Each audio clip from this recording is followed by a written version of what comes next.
Assalamualaikum warahmatullahi wabarakatuh.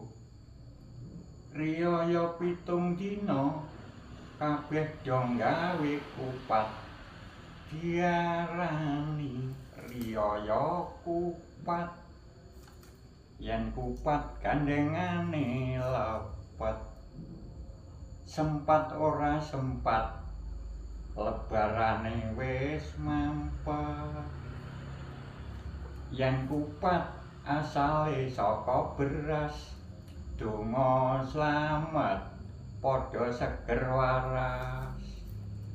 Yen lepet asale saka ketan, kabeh mau padha balik ngenekno kegiatan.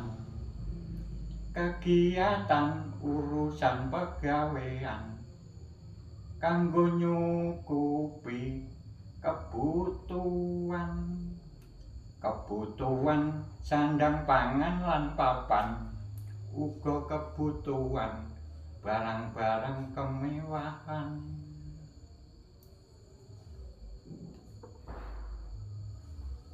Wis cukup ngono ae dulur. Wassalamualaikum warahmatullahi wabarakatuh.